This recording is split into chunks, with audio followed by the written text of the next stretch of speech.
नमस्कार मित्रांनो, कोयना लेक कॅम्पिंगच्या दुसऱ्या भागात तुमचं स्वागत आहे. आता आपण जातोय कोयना धरणात बोटिंग करायला.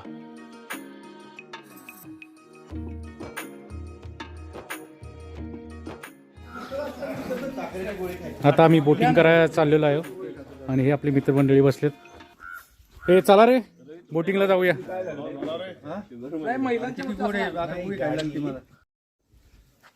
निवांत बसलेला आहे. विचारा, मोबाईलला रेंज नाही तरी पण मोबाईल चालत बसलाय. मेल चेक करतोय. अरे आज ऑफिसला सुट्टी असते.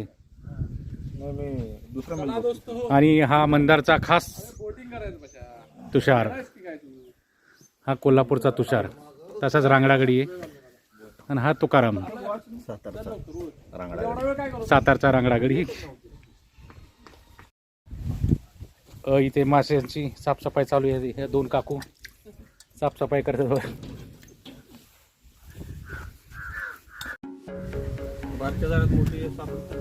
नाही, उड्या मारून जातात ते.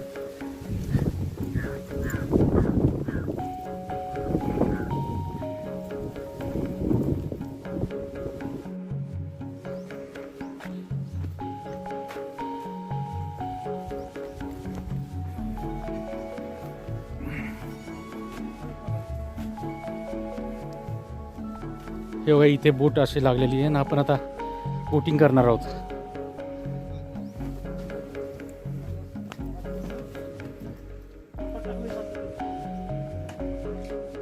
इथे तुम्ही पाहू शकता धरणाचा परिसर आपल्याला दिसतोय आणि त्याच्या भोवती पूर्ण जंगल आहे. कुठलीही गावं नाही तिकडे, एक दोन गावं सोडली तर.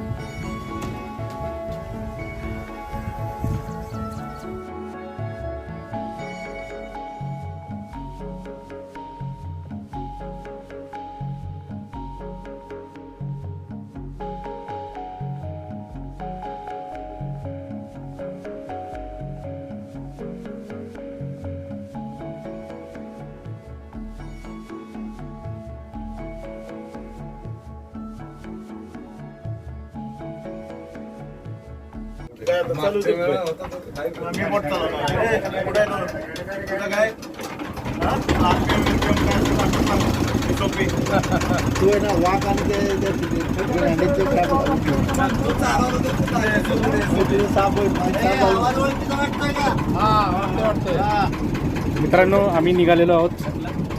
किनारा सोडलाय. ते रात्री घोरत होत.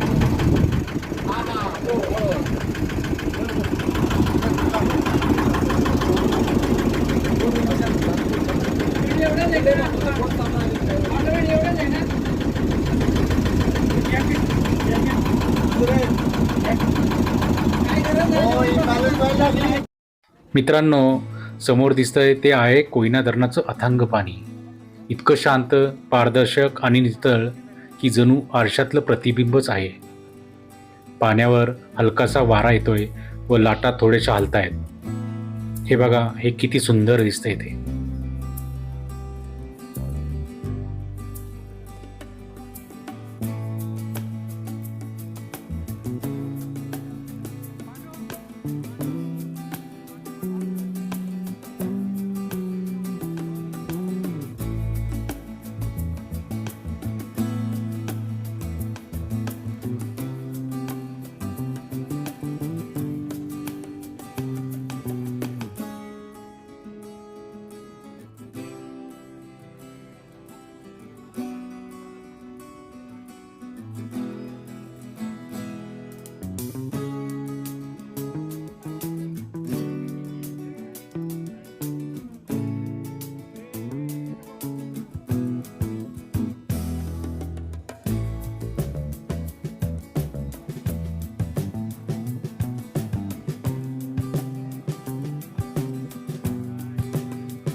मित्रांनो, हे पहा आजूबाजूचे डोंगर. पावसाळ्यात तर इथं खूप धबधबे तयार होतात. पण आताही हिरवेगार डोंगर व वर तरंगणारे ढग एकदम पोस्टकार्डसारखेच दिसत आहेत.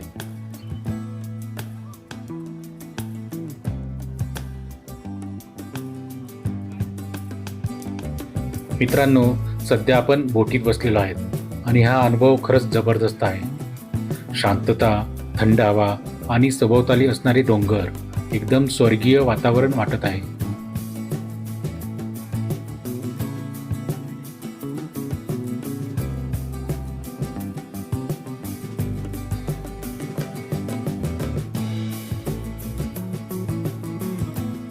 मित्रांनो, जर कधी तुम्ही कोयना लेक कॅम्पिंगला आलात तर अशी बोटिंग सफारीचा अनुभव कधीही मिस करू नका.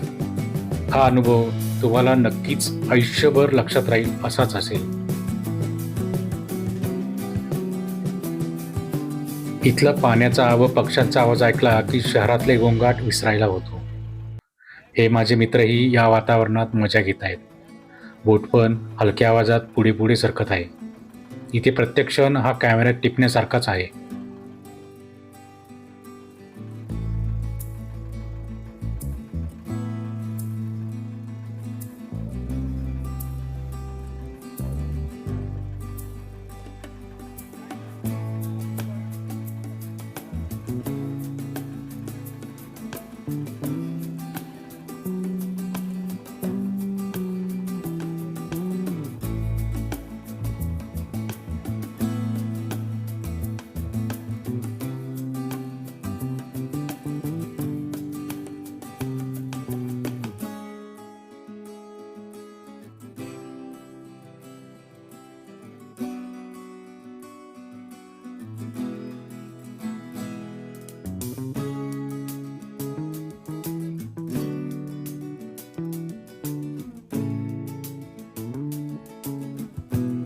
आम्ही साधारणतः आमच्या कॅम्पिंगपासून 5 ते 7 किलोमीटर धरणाच्या पानात होडीतून दूर आलोय आणि आता इथेच काही वेळ आम्ही थांबणार आहोत आणि इथल्या विविध गोष्टी जाणून घेणार आहोत. आपण आता जो परिसर आहे हा सातारा जिल्ह्यातला अत्यंत दुर्गम डोंगराळ आणि घनदाट अरण्य असलेला हा परिसर आहे. कोयना अभयारण्याचा हा भाग आहे. आपण पाहू शकता इकडे या साईडला कारगाव म्हणून गाव आहे, जे की सातारा जिल्ह्यातलं अत्यंत दुर्गम गाव आहे.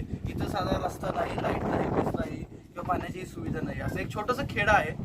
आणि इथून खाली साधारणतः 60 किलोमीटरवर आपण ज्या स्पॉटला आता आहोत इथून बरोबर 60 किलोमीटरवर कोयना डॅम आहे. आणि इथून कोयना डॅमला जायचं म्हटलं तर पूर्वी बोटीने जायचे. मात्र आता काय झाले, सह्याद्री व्याघ्र प्रकल्प किंवा हे कोयना वाईल्ड लाईफ सँच्युरी, त्याच्यामुळे पूर्ण सगळे रेस्ट्रिक्शन्स आले. पलीकडे आपण पाहू शकता हा जो पट्टा आहे तो पश्चिम घाटाचा सगळा भाग आहे. आणि हे सगळं कोर झोन आहे, राखीव अभयारण्य, राखीव झोन आहे.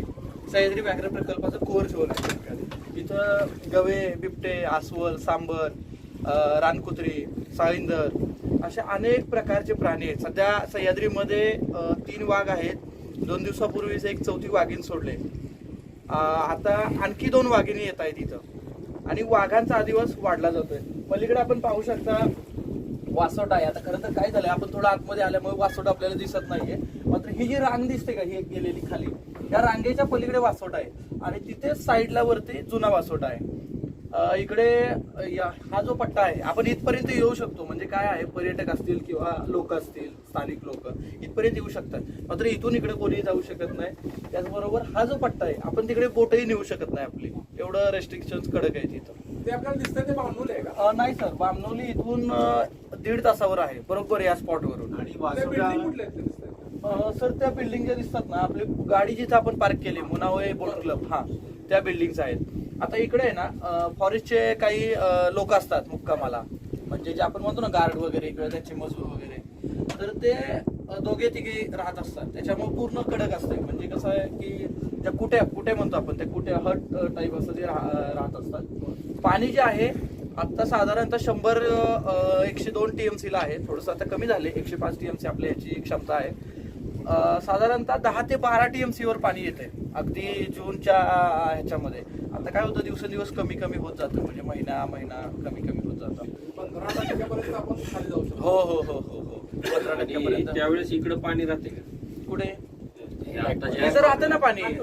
पण काय आहे दोन्ही साईडून जे पाणी आहे ना ते कमी येतं पाणी म्हणजे सेंटर पॉइंटच राहतो फक्त. आता पाणी किती खोल आहे इथून खाली? इथं साधारणतः 300-350 फूट आपण ज्या स्पॉटला आहोत तिथे खोल आहे. 10-12 आपण जसं आतमध्ये जाईल तसं 100-100 अगदी 10 फुटावर म्हणजे आपण जिथं आपली बोट लावतो तिथे काही 7-8 फूट पाणी खोल असतं, फार खोल नसतं. ज्यावेळेस उन्हाळ्यात कमी होते पाणी हो. त्यावेळेस तिथं कमी होतं, मग कमी होतं.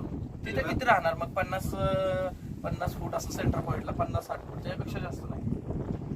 पावसाळ्यात पण इकडे अलाव करतात तुम्हाला?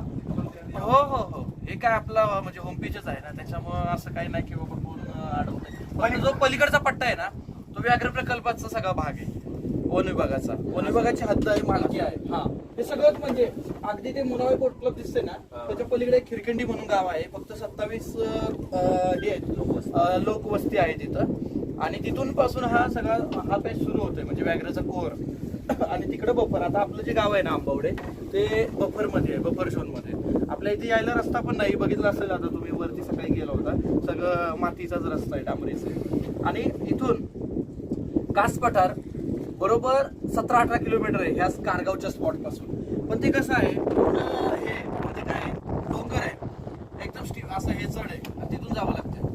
17-18 म्हटलं तर नाही म्हटलं तरी 2-2.25 तास लागतात. 2 तास तर नक्कीच लागतील. आणि मग हे चाळकेवाडी वगैरे वाईंड मिल जे म्हणतो आपण ते याच्यावर इकडे. आणि कोयना इथं आहे ना मासेमारी वगैरे मोठ्या प्रमाणात चालते. पण ते आपला जो म्हणजे आपली हद्द आहे जी बफरची तेवढ्यातच मासेमारी चालते. इकडे कोरला वगैरे काय त्या साईडला जाऊन म्हणजे काय रिस्ट्रिक्शन काय होतं, प्राणी कधी येतात. आता ठीक आहे पाणी आतमध्ये आहे म्हणून काही नाही, पण ज्या वेळेस पाणी खाली जातं उन्हाळ्याच्या दिवसात तेव्हा गवे असतील, अस्वल असतील, बिबटे असतील, सांबरं, बेकरं, ते जे प्राणी आहेत ते पाणी प्यायला नदीवर येतात कारण जंगलातले पाणवठे आटलेले असतात. हो, आपल्या इथे ना अनेक प्रकारचे आयुर्वेदिक वनस्पती आहेत, अनेक प्रकारचे सर्प आहेत. सह्याद्री हा बायोडायव्हर्सिटी मध्ये एकदम जबरदस्त म्हणजे टॉप आहे. हो. आणि वासोटा आणि जुना वासोटामध्ये काय फरक आहे?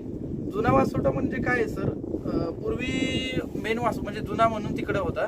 नंतरच्या काळात ते ताई तेलीन वगैरे आले, तो त्यांनी परिसर सगळा म्हणजे नंतर तिकडे गेले नाहीत, नंतर इकडच्या नवीन ठिकाणी झाले आणि त्यालाच नवीन वासोटा नाव दिलं. असं काहीतरी एक त्याचा इतिहास आहे, मलाही त्याच्याबद्दल काही फारसं असं सांगता येणार नाही. वशिष्ठच्या नावाने पण आहे की जिल्ह्याचं नाव वासोटा. कुठलं वशिष्ठ गाव वासिनी असं काहीतरी होतं. वासिनी एक सरदार म्हणजे काय एक स्त्री होती कोणतरी. ऋषी होते. हा हा हा. आणि ते ताई तेलीने नंतर ते ताबा घेतला काहीतरी महाराजांच्या नंतर असा तो काहीतरी. महाराजांच्या काळात कैद्यांना ठेवायला तो वापर. हो, तुरुंग म्हणून वापर केला जायचा. व्याघ्रगड म्हणजे आता तो वाघासारखाच आहे. वर असं काही नाहीये, आम्ही जाऊन आलो. नाही, वेगळं असं काही नाही सर, बोटिंग आणि ट्रेकिंगच वेगळं, वर असं काही नाही. पलीकडे नागेश्वर सर इथून आहे ना आपण साधारणतः 1 तास आतमध्ये चालत गेलो ना असं वर डोंगरावर की तुम्हाला हेच दिसणार. काय दिसणार? चिपळूणच दिसणार. हा, म्हणजे रत्नागिरी मधली जी काही गावं आहेत दुर्गम गावं, साधारणतः 2 तासात इथून तुम्ही त्या गावातच पोहोचणार. डोंगराच्या पलीकडे हा, पूर्वी लोक आपली जायचे ना तिकडे सगळे. जंगलच आहे सगळं. सर जंगल असेल तरी वाट मधनं वाटा आहेत म्हणजे लोकांना माहिती आहे वाट रेस्ट्रिक्टेड आहे आता, त्याच्यामुळे हल्ली बंद झालं. आता काय झालं, 2012ला व्याघ्र प्रकल्प घोषित झाला, त्याच्या म्हणजे डिक्लेअरच झाला 2012ला. त्याच्या अगोदर 2012च्या अगोदर अभयारण्य 85 पासून आहे, पण तेव्हा हे चालायचं म्हणजे तेव्हा शिकेकाई, आवळा, पेढा, हिरडा किंवा जे वनस्पती आहेत आयुर्वेदिक पावडरसाठी किंवा काय असं चालायचं. 2012 सगळंच बंद झालं. आणि आता तर पहिल्या आता 3 वाघिणी सोडताय, त्याच्या अगोदर 3 वाघ होते, 6 झाले. आणखी दुसरे 2 वाघ येत आहेत, पण ते थोडं फेब्रुवारी-मार्च कडे येतील. आता 3 वाघिणी येतात. आता काल परवा दिवशीच एक आले, आपल्या विदर्भातून इकडे आणले गेले. ताराकी गावाला नाही सांगत सर, पण ते ऑफिशियली नोटिफाय म्हणजे काय म्हणता येईल, लेटर येतं, पत्र येतं. हा, साधारण केवढं क्षेत्रफळ आहे सह्याद्री व्याघ्र प्रकल्पाचं? 1153.64 चौरस किलोमीटर. हो, 1153.64 चौरस किलोमीटर. या डॅममध्ये मगरी आहे. सर मगरी नाही तिथं, नाही. मागे एक कोयनेला खाली मगर आढळली होती, पण ते म्हणजे आपण तर काय पाहिली नाही, फक्त म्हणत होते आढळली. 40 किलोमीटर बाय 30 किलोमीटर. साधारणतः हा जो पॅच आहे ना फक्त धरणाचा तो 92 किलोमीटरचा आहे. 85 की 92 आहे काहीतरी. किलोमीटर हा धरण कुठे एक्झॅक्ट इकडे इथून खाली 60 किलोमीटर. आपण असंच वरती जाऊ शकतो अगदी महाबळेश्वर नदीचा फ्लो कुठे आहे? फ्लो असा आता काय आहे, हा खाली आहे सरळ असा सरळ इकडे या दिशेला हा ह्या दिशेला चालली. हा 92 किलोमीटर. नाही नाही ऐका ना इकडे पण गेलाय सर वरती. नदी वाहते कशी आता सध्या? भिंत खाली सर इकडे इकडे आहे ना? अच्छा. कोयनेचा उगम कुठे आहे? इकडे महाबळेश्वर. महाबळेश्वर ते दत्तमठ वगैरे नाही का शेमडी मठ नारायणपूर अण्णांचं ते पण वरती बॅक वॉटरचं कुठपर्यंत आहे म्हणजे? इकडे ना हा. इथून बघा ना 60 प्लस वरती तुम्ही काढा ना 60 कमीच आहे 55 वगैरे बसल इथून खाली. 15-20 आता आपण कसं 4-5 आतमध्ये आलो ना थोडक्यात आपल्या गावापासून थोडक्यात तेवढे आहे असं. सो आता ते तिथं साधारणतः 60 आणि हे 20 या 80 किलोमीटर. 80 अजून वाढते थोडं 85-90 कडे जाणार कुठल्या नद्या हे मिळतात इथं का आता ही सर कोयनाच आहे प्रॉपर. वरती जो संगम आहे ना सोशी कोयना आणि कांदाटी अशा 3 नद्या आहेत त्या थोडक्यात उपनद्याच आहेत कोयनेच्या. दत्त मंदिर आहे. दत्त मंदिरच्या पुढे एक त्रिवेणी संगम म्हणून आहे तिथून आतमध्ये आपण सरळ 2.5 तास असं आतमध्ये जाऊ शकतो.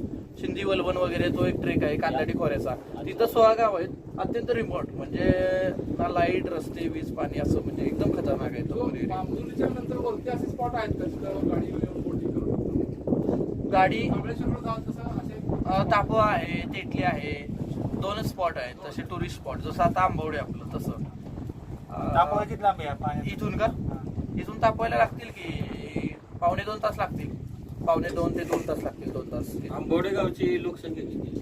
150-155 च्या आसपास तेवढी. टोटल लोकसंख्या हा म्हणजे 25-30 घर आहेत. नाही कमी आहे सर 25 दवाखाना आहे का? आणि 15-16 आहे ना घरी. त्याला आरोग्य केंद्र. मासेमारी वगैरे इथं मोठ्या प्रमाणात चालते. बाकी उत्पन्नाचं साधन काय आहे इथल्या लोकांचं? मासेमारी चालते पर्यटन असते बाकी वेगळं असं काहीच नाही सर. कारण भात शेती वगैरे आम्हाला दिसते. नाही भात शेती आहे आहे ना, ना कचरा आहे भात ना. शेती चांगली आहे सर कचरा आहे. पण विक्रीसाठी उत्पन्नासाठी नाही ती फक्त उपजीविकेसाठी आहे. कुठलं बाकी क्षेत्र इंद्रायणी आहे इंद्रायणी. इंद्रायणी आहे वाडा कोलम आहे 64-44 आहे. तुम्हाला इमर्जन्सी जायचं म्हटलं तर कसं बोटीनं जातोय आता काय झालंय मुनावाई पासून इकडे मार्गाव पर्यंत आपला रस्ता होतोय काम सुरू झालंय आता मधल्या एका पॅचचं आणि दुसरे 2 पॅच आहेत त्याचं टेंडर झालेलं आता काम लवकरच वर्षात सगळं सर प्रॉपर. पूर्ण घाट म्हणताय नाही घाट नाही आपण जिथून कॉर्नर मारला ना ती बस अडकली होती हा. तिथून पुढे गाव लागलं ना आपल्याला. आणि इथे शिक्षणाची कशी सोय सातारा सातारा. मग इथं कितवीपर्यंत शाळा असते गावात? 4थी पर्यंत 5वी साताऱ्याला पर्यंत म्हणजे आधी मेड्याला जायचं का मग? नाही आधी पूर्वी आमचं शिक्षण पांढरलेलं झालं हा. तिथे एक आश्रमशाळा आहे तिथेच राहायचे हॉस्टेललाच होतो नाही पण आता इथली 5वीच्या नंतर जी मुलं असतात साताऱ्याला पण ती जायचं यायचं कसं रोज? उडाळ वगैरे नाही का? उडाळ मध्ये पण नाही नाही कुडाळ सर इथून लय लांब आहे पहिलं मेढ्याला जावं लागलं आणि मेढ्यावरनं 15 किलोमीटर कुडाळ. बामणोली आहे पण ते पूर्वी जायची लोक शाळेत काहीच व्यवस्था नव्हती आता जात नाहीत. आता गाव सोडलं तर सातारा किंवा बाहेरच कुठेतरी जात आहे. त्या बाजूला तुम्हाला रोड जो जावलीला जातो तुमचा तालुका जावली ना हो. मग जावलीला रोड न कनेक्टिव्हिटी आहे का कच्चा रोड? नाही ना सर तेच तर ना हा कच्चा रस्ता आलाय त्याच तर म्हटलं ना काम चालू आहे आपल्याकडे आता. आणि या बाजूला सगळ्यात मोठं गाव म्हणलं तुमच्या इथून का इथून मुनावळी जरा मोठं गाव आहे आपल्या परिसरात. मुनावळी झाल्यावर मग बामणोली बाकी सगळी छोटीच गाव आहेत म्हणजे 200-250 तापवा? 200 तापवा आहे तसं पूर्वीपासून. आणि ते जरेगाव कुठं आलं? दरे हा, दरे दरे इथून 1 तास लागेल दरेला जायला. शिंदेचं गाव हा. पलीकडल्या बाजूला आहे ना? हा इथून सरळ वरती गेलो ना आपण हा. त्या साईडला असं हा तुम्हाला लायसन्स लागतं बोटीला हो लायसन्स लागते सर. चेक करा. लायसन्स असते बोटिंगची संस्था आहे म्हणजे कमिटी आहे किंवा एक बोट क्लब म्हणजे सगळं नियम वगैरे सगळं धरून एकत्र सगळं जॉईंट कम्युनिटी. थोडक्यात कसं असते त्यांची कशी संघटना असते टॅक्सीवाल्यांची मुंबईला वगैरे तसा तो प्रकार आहे. माशांच्या कुठल्या जाती? इथं का माशांमध्ये आहे की आंबोई आहे कटला आहे रावस आहे कोशी आहे मरळ सापडतं. मरळ आहे वांब आहे पण दुर्मिळ आहे सर. चिलापी नाही ना इथे? मरळ फक्त ह्या दिवसात सापडते आता म्हणजे पाणी जेव्हा फुल असतं तेव्हा मरळ ही फक्त इथं गळालाच सापडते. गळालाच सापडते. हा जाळ्यात मरळ सहसा दुर्मिळ आहे. कोशी आपण सोडतो चिलापी नाही ना इकडे? चिलापी वगैरे नाही सर. सगळ्यात महाग मासामध्ये मरळ नाही का? सगळ्यात महाग मासा मरळ आहे आणि शिंगाडा आहे. वाम शिंगाडा वांब त्याच्या बरोबरच आहे बरोबर. सेम रेट आहेत पण म्हणजे आपली सुरमई कशी तशी मरळ. सापडत नाहीये सर. आता सकाळी आम्ही जे मासे पाहिले तर ते कुठे मार्केटला कुठे जातात? ते जातात साताऱ्याला जातात, काही मेड्याला जातात, पण दापोलीला मच्छी जातात. मार्केट इथं जवळपास मोठं नाही होतं. नाही नाही, तसं असं काय मार्केटला नाही सर. ते हॉटेल गोड्या पाण्यातले हॉटेल जे मासे आहेत ना, फक्त आपण हॉटेलवाल्यांना देतो सर. ओके. रात्री तुम्ही जे खाल्ले आंबोळी, तर तो सेम एवढी क्वांटिटी नाही सापडत. एका व्यक्तीला 3-4 2 किलो 3 किलो असं सापडतात. मग त्याचा रेट साधारणतः कमीच आहे, म्हणजे 200 रुपये वगैरे 150 रुपये मार्केट मधला रेट असं. म्हणजे विकणे एवढी बरोबर सापडत नाही. नाही विकण्या एवढी नाही सापडते, मासे सापडतात, पण ते मे एंडिंग पासून सुरू होतात, अगदी 15 ऑगस्ट पर्यंत चांगले मासे सापडतात. माशाचा पिरियड फक्त तेवढाच आहे. आता आंबोळी सापडू शकते आणि मरळ पण सापडते आता, पण ते गळाला. डीप पाण्यात सापडत. हा असं जरा आउट साईडला गेलो ना आपण, रिमोट एरिया थोडं, की सापडते मरळ. इथं नाही सापडत. इथं सापडणार ना, पण थोडं काय होतं आता, सगळं वावर आहे ना माणसांचं आहे सध्या. हे मत्स्यबीज टाकतात हे का? मत्स्यबीज नाही टाकलं आतापर्यंत. मत्स्यबीज मागं सोडलं होतं 2010-12च्या दरम्यान, आणि त्याच्यानंतर काहीच नाही सोडलं. मत्स्यबीज सोडलं तर चांगले मासे सापडले. पाण्यात गेले की नाही? नाही नाही, केमिकलचं काय सांगायचं. मत्स्यबीज कुणी सोडायचं असा एक म्हणजे पुढाकार कुणी घ्यायचा असा विषय नाही काय काय मासे वाईट खराब पण मासे आहेत ना, काय काय. नाही सर. आपल्या इथे नाही नाही मत्स्यबीज मध्ये करताना काय हे नॉर्मली म्हणजे सगळं हे इथले सगळे फ्रेश आणि नॅचरल दिसणार तुम्हाला.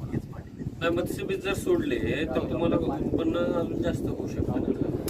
अरे पण कसं होतं की ह्यांनी मत्स्यबीज सोडले, बाकीचे 10 मच्छीमार येणार आणि ती पकडणार. आता मग अशीच आहे ना, ह्याची संघटना आहे ना, संघटनेने सोडल्या पाहिजेत ना. तसं संघटनेने सोडली पाहिजे. पुढाकार घेतला पाहिजे. पाण्याला काय नंतर मासे जास्त वाढत नाही. शेवाळ्यांना आपल्याला खायला काय तसं संपूर्णच मासे भरपूर बीएससी ला असतात, लेवल कमी होत असतं. बीएससी ला असतात डॉक्टर. आणि हे कॅप्टन काय शिकले? हे आता बोट ड्राईव्ह करतायत. गेल्या 50 वर्षाचा अनुभव आहे मला. मारा मारा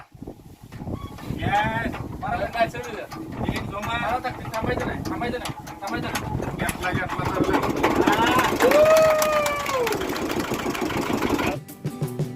धरणाबद्दल आणि इथल्या ठिकाणाबद्दल बरीचशी माहिती घेऊन व थोडीशी मजा मस्ती करून परत आम्ही परतीच्या प्रवासाला निघतोय.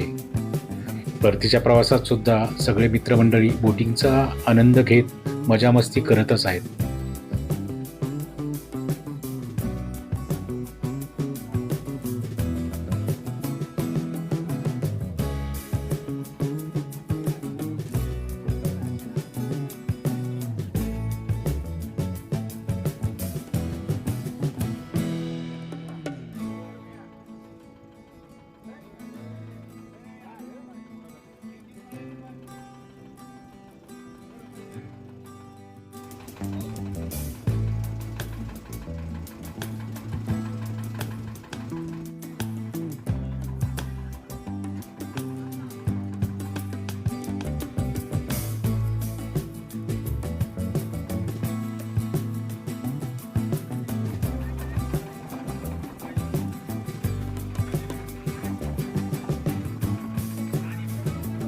आता थोड्या वेळातच आमची बोट आपल्या कॅम्पिंगजवळ पोहोचणार आहे.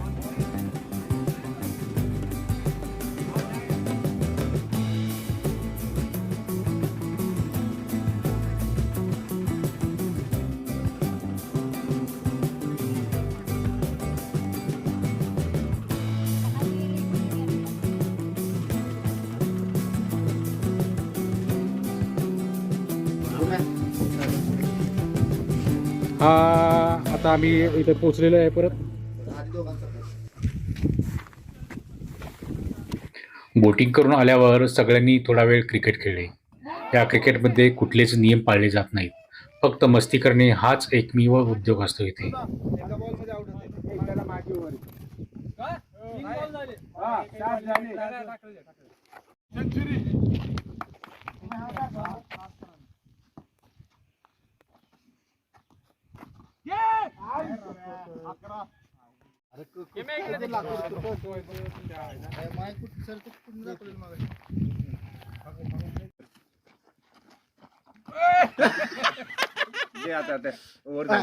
अरे किती बॉल? 4 बॉल.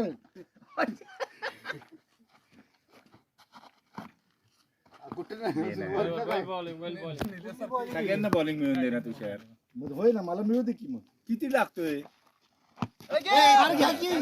कोण घेणार तुम्हीच घे परत आत, परत.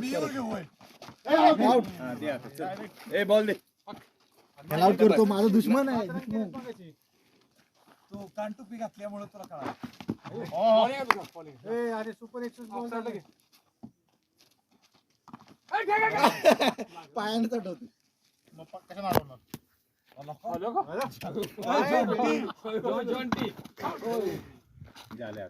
एकच बॉल, शेवटचा बॉल. बॉल घेतोय आता मी अरे लय वेळ थांबलोय मी टाकली त्यांनी दोन बॉल मारले पॅटनी सगळे अंगाने चढवतो. एक तुझी 2 4 कुठले आणले?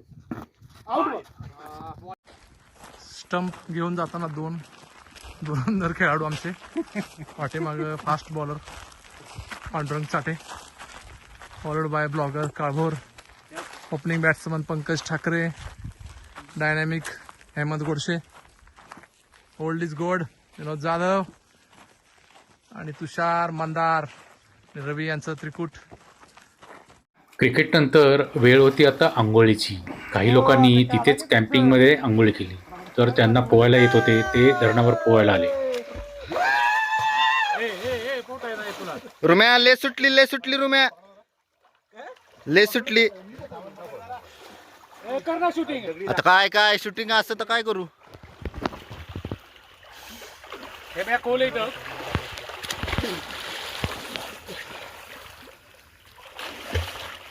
तुकाराम सर वर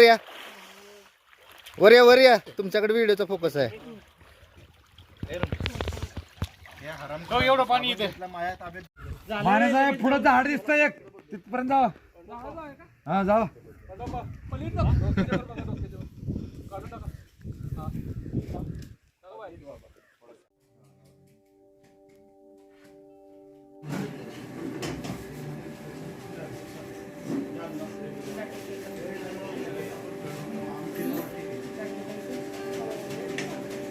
पोहल्यानंतर आता वेळ होती जेवणाची. सगळ्यांना खूपच भूक लागलेली होती.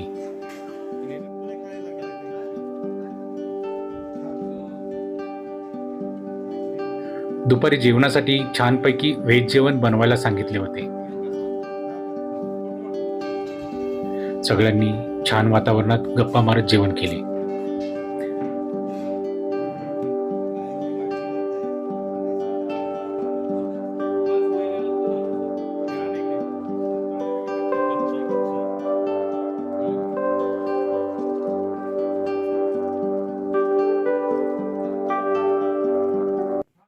तर मग आता आमचं जेवण वगैरे उरकलेलं आहे. तर आता आम्ही निघतोय बोटीकडे. तर निघणार आहोत आम्ही आता.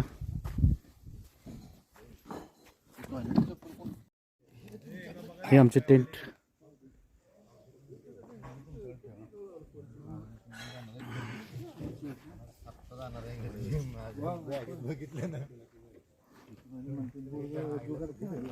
आणि ती छोटीशी जी नाव दिसते तरी आम्हाला जायचं.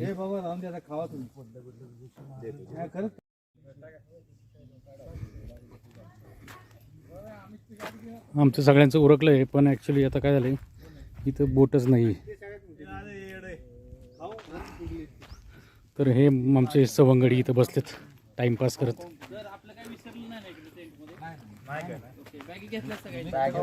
नंतर 500चं इकडे दिसलं तर पाठवून.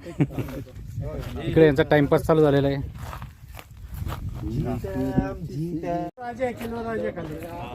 आपल्यासाठी बोट आलेली आहे बघा, दिसते आपल्याला. बोटीतून आज कॅम्पिंगसाठी भरपूर लोक आलेले दिसत आहेत. आणि त्यातील काही लोकांनी बोटीतूनच पाण्यात पोहण्यासाठी उड्या टाकलेल्या आहेत.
आता आमचा परत मुनावळेकडे बोटीनी प्रवास सुरू झालेला आहे. जो प्रवास आम्ही काल रात्री केला आहे तोच परतीचा प्रवास आपण आता करतोय.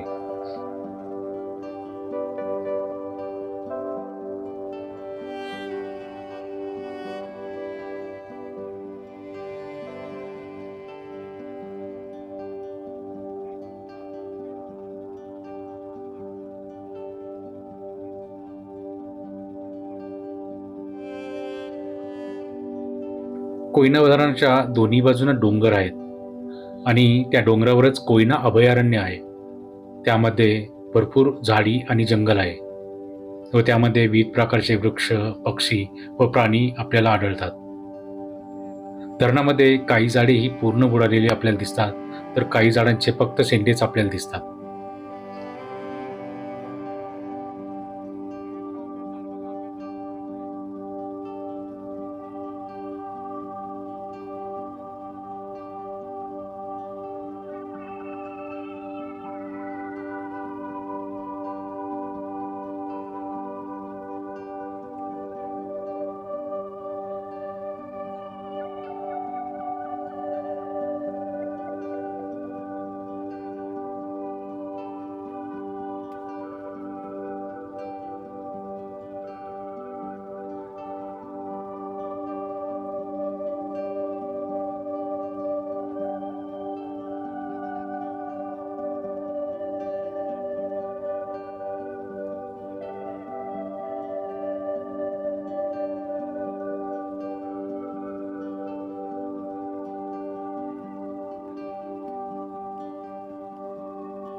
आता आपल्याला मुनावळेची बोट पार्क होणारी जागा व आपल्या गाड्या रात्री जिथे पार्क केल्या ती जागा दिसू लागलेली आहे. आता आपण सुरक्षितपणे इथे उतरणार आहोत.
आता आपण सुरक्षितपणे इथे उतरलेलो आहोत.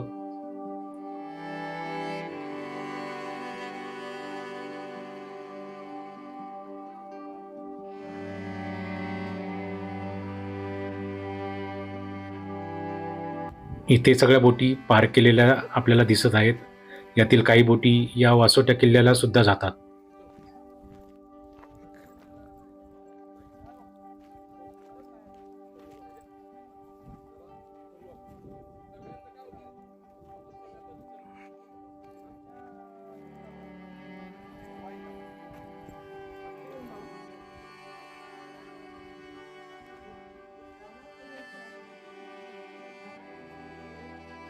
गाडीचा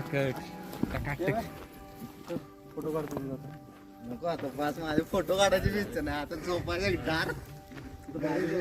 आता आपण आपल्या गाड्या रात्रीच्या पार्क केल्या होत्या त्या ठिकाणी आलेलो आहे. तुला झोपला म्हणजे झोप नाही काय काय करायला